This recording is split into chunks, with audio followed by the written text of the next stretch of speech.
అభివృద్ధి కార్యక్రమాల గురించి కానీ ఆర్ఎండ్బి డిపార్ట్మెంట్కి సంబంధించి పాట్ హోల్స్ ప్రోగ్రామ్స్ గురించి కానీ, అదేవిధంగా ఇప్పుడు ఎన్ఆర్జీఎస్కి సంబంధించి రోడ్ కన్స్ట్రక్షన్స్ కానీ, అదేవిధంగా ఆర్డబ్ల్యూఎస్కి సంబంధించి తాగునీటి గురించి కానీ ఓవరాల్గా అన్ని డిపార్ట్మెంట్లకి సంబంధించిన ఇష్యూస్ అన్నీ కూడా చాలా కూలంకషంగా చర్చించడం జరిగింది. దాంట్లో భాగంగానే ఈరోజు చాలా అంశాల మీద ఈరోజు లేవనెత్తారు, సభ్యులు కూడా లేవనెత్తడం జరిగింది. రెవెన్యూ డిపార్ట్మెంట్లో ఈ రీసర్వే జరిగినప్పుడు ఏదైనా గ్రీవెన్స్ వస్తే దాన్ని ఎలాగ మనం మళ్ళీ తిరిగి జనాలకు ఇబ్బంది లేకుండా చేసేయాలి, సమస్యను పరిష్కరించాలి అన్న దాని మీద కూడా ప్రత్యేకమైన దృష్టి కూడా పెట్టడం జరిగింది. ఈరోజు దానిలో భాగంగానే ఈరోజు ఒక గ్రీవెన్స్ రెవెన్యూకి సంబంధించి కంప్లీట్గా ఒక రోజు గ్రీవెన్స్ డే ఒక రోజు పెట్టి రెవెన్యూ డిపార్ట్మెంట్లో ఎవరికైతే ప్రాబ్లమ్స్ ఉన్నాయో వాళ్ళందరినీ కూడా ఒక తాటి మీదకి తీసుకుని వచ్చి వాళ్ళ సమస్యకి పరిష్కార దిశగా ముందుకెళ్ళడానికి ఈరోజు జిల్లా యంత్రాంగం అంతా కూడా సమాయత్తమై ఉంది. దీనికి గౌరవ మంత్రి గారు, గౌరవ ఎమ్మెల్యేలు అందరూ కూడా దీనికి ఓకే చెప్పడం, ఇది యాజ్ ఎర్లీ యాజ్ పాసిబుల్ ఆ గ్రీవెన్స్ డే కూడా ఒకరోజు రెవెన్యూ గ్రీవెన్స్ డే కూడా ఏర్పాటు చేయడం జరుగుతుంది. అదేవిధంగా ఏదైతే రెవెన్యూ డిపార్ట్మెంట్లో ఏదైనా అవకతవకలు జరిగినట్టుగా ఉన్నాయో వాటన్నిటి మీద కూడా ఎంక్వైరీ కూడా వేయడం జరిగింది. ఎంక్వైరీ రిపోర్ట్ కూడా యాజ్ ఎర్లీ యాజ్ పాసిబుల్ మనకు వస్తుంది. అదేవిధంగా తాగునీటికి సమస్యకు సంబంధించి ఇప్పుడు రాబోయే సమ్మర్లో ఎక్కడ కూడా ఇబ్బంది లేకుండా చూసుకునే బాధ్యత కూడా ఆర్డబ్ల్యూఎస్ వాళ్ళు తీసుకోవడానికి కూడా ఈరోజు అదేవిధంగా ఇరిగేషన్ ఛానల్కి సంబంధించి అన్ని డిపార్ట్మెంట్ల వాళ్ళతోని కూడా ఈరోజు కూలంకషంగా చర్చించడం జరిగింది. ఎక్కడా కూడా ఎటువంటి ఇబ్బంది లేకుండా చూసుకునే బాధ్యత తీసుకుంటాం. At the same time excise department వాళ్ళకి కూడా క్లియర్ కట్గా ఇన్స్ట్రక్షన్ ఇవ్వడం జరిగింది. ఎక్కడైనా ఈ బెల్ట్ షాపుల విషయంలో బెల్ట్ షాపులు పాటలు పెట్టడం కానీ బెల్ట్ షాపులు పెట్టడం కానీ జరిగితే వాళ్ళ మీద చట్టపరమైన చర్యలు కూడా తీసుకుంటామని చెప్పి తీసుకోవాల్సిందిగా కూడా డిపార్ట్మెంట్ వాళ్ళని కూడా ఆదేశించడం జరిగిందండి.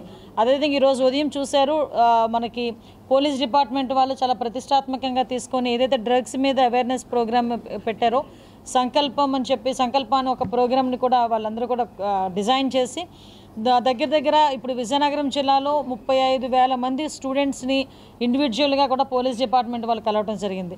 మ్యాక్సిమం అన్ని స్కూల్స్లోని కాలేజెస్లోని కూడా అవేర్నెస్ క్యాంప్స్ తీసుకొచ్చి వాళ్ళకు ఒక బ్రోచర్ కూడా నీట్గా డిజైన్ చేసి ఈరోజు విజయనగరం పోలీసులు మన ఎస్పీ గారి ఆధ్వర్యంలో వాళ్ళందరికీ కూడా ఇవ్వడం జరుగుతుంది. దానికి సంబంధించి ఈరోజు ఆ బ్రోచర్ని కూడా మేము మంత్రి గారు అందరూ కలిపి ఈరోజు ఓపెన్ చేయడం జరిగింది.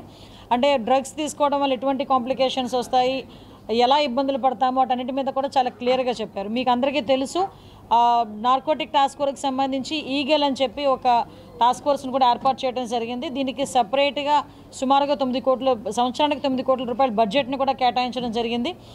26 జిల్లాల్లోని కూడా ఈ ఏదైతే ఈగల్ టీమ్స్ అన్నీ కూడా ఫామ్ అవుతాయి.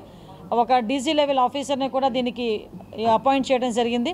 అంటే కంప్లీట్గా ఒక సపరేట్ టాస్క్ ఫోర్స్ ఏర్పాటు చేసుకుని గంజాయి నిర్మూలనకి, అదేవిధంగా ఎట్టి పరిస్థితుల్లోని డ్రగ్స్ గంజాయి సరఫరాని మనం బ్రేక్ చేయాలి, కల్టివేషన్ని బ్రేక్ చేయాలి, ఎవరైతే తీసుకుంటున్నారో వాళ్ళని కూడా ఆపాలి, వాళ్ళని కూడా కంట్రోల్ చేయాలని ఒకే ఒక ధ్యేయంతో ఈరోజు నార్కోటిక్ టాస్క్ ఫోర్స్ సంబంధించి ఈగల్ని కూడా ఈరోజు ఏర్పాటు చేయడం జరిగింది. గవర్నమెంట్ కూడా చాలా ప్రతిష్టాత్మకంగా తీసుకొని దీనికి కూడా ప్రజలందరూ కూడా సహకరించాల్సిందిగా కోరుకుంటున్నాను. యాక్చువల్గా దాని మీద ఎంక్వైరీ కూడా జరుగుతుందండి. మాకు తెలిసి నాకు ఒక 2 డేస్లో రిపోర్ట్ వస్తుంది. ఒకటి మాత్రం క్లియర్ అండి, ఎవరు కూడా రిమాండ్లో ఉన్న వాళ్ళకి రాజమర్యాదలు చేయాల్సిన అవసరం లేదు. అటువంటి వాళ్ళు ఎవరైనా చేస్తే కనుక వాళ్ళ మీద కఠిన చర్యలు తీసుకోవడానికి కూడా గవర్నమెంట్ వెనుకంజ వేయదు. అది ఎంత లెవెల్ ఆఫీసర్ మీద అయినా మేము కఠిన చర్యలు తీసుకోవడానికి గవర్నమెంట్ బ్యాక్ స్టెప్ వేయట్లే. మాకు ఇంకా నివేదిక రావడానికి మాకు తెలిసి ఇంకొక 12 అవర్స్ పడుతుంది, ఒక 24 అవర్స్ పడుతుంది, మాకు 12 to 24 అవర్స్ పడుతుంది. ఆల్రెడీ దాని మీద ఎంక్వైరీ కూడా జరుగుతుందండి. ఎక్కడ కూడా ఇబ్బంది లేకుండా చూసుకుంటాం. అంటే జనాలకి ఒక మంచి మెసేజ్ వెళ్ళాలి, దాని మీద మేము పనిచేస్తున్నాం.